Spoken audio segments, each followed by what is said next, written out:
बुलढाणा येथे प्रकल्प संचालक आत्मा बुलढाणा व नोडल अधिकारी तथा प्रकल्प उपसंचालक जिल्हा अंमलबजावणी कक्ष बुलढाणा आणि पुरवठा व मूल्य साखळी विकास तज्ञ बुलढाणा यांच्या मार्गदर्शनाखाली उत्पादन तंत्रज्ञान व बाजार संमेलन 1 मार्च 2024 रोजी hotel Narmada holidays Chikhli road येथे आयोजित करण्यात आले होते। या संमेलनाची सुरुवात दीप प्रज्वलन करून आणि स्वातंत्र्य भारताचे पहिले कृषी मंत्री भाऊसाहेब उपाख्य पंजाबराव देशमुख यांच्या प्रतिमेचे पूजन करून करण्यात आले।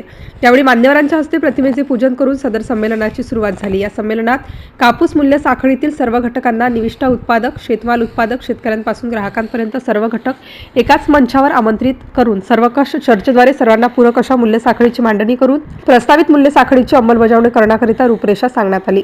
शेतकऱ्यांच्या उत्पादन व बाजार संमेलनासाठी मूल्य साखळीतील समुदाय आधारित संस्था व खरीददार तसेच मूल्य साखळीतील अन्य कार्य करणाऱ्या इतर घटकांमधून जसे कापूस बियाणे, निविष्ठा उत्पादक, शेतमाल उत्पादक व प्रक्रियादार जसे की जिनर्स, स्पिनर्स, कॉटन सीस, oil mill, cotton bale traders यासारख्या कॉटन व्हॅल्यू चेन डेव्हलपमेंटशी निगडित शेतकऱ्यांपासून ग्राहकांपर्यंत या संमेलनाला आमंत्रित करण्यात आले होते।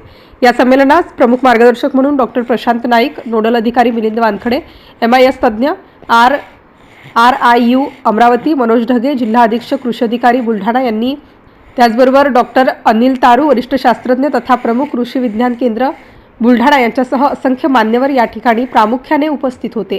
MCN न्यूज मराठीकरिता राहुल मुंढे, बुलढाणा। ते भाव कोसळलेले राहतात आणि 1.5-2 महिन्यानंतर मात्र ज्यावेळेस शेतकऱ्याच्या शेतातला कापूस बाहेर जातो त्यावेळेस आपण सांगतो की भाव वाढायला सुरुवात झाली। आणि ही आजचीच अवस्था नाही, ही मागच्या शतकातली म्हणजे 100 वर्षापासून म्हणता येईल किंवा 50 वर्षापासून 5 दशकापासून म्हणता येईल अशीच अवस्था आहे। आणि हे सगळं आपल्याला माहिती आहे। आपण बऱ्याचदा म्हणतो की कळतं पण वळत नाही। तर ह्याच्यामध्ये शेती खातं असेल किंवा इतरही शासनाचे विभाग आहेत, पणन असेल किंवा इतरही विभाग आहेत, हे विभाग इथं शेतकऱ्याला सहाय्यभूत करण्यासाठी असतात। याच्यामध्ये आपली कृषी विद्यापीठ आहेत, कृषी विज्ञान केंद्र आहेत, त्याचबरोबर जी नामवंत जैन इरिगेशन सारखी किंवा इतरही ह्याच्यामध्ये जी चांगल्या संस्था आहेत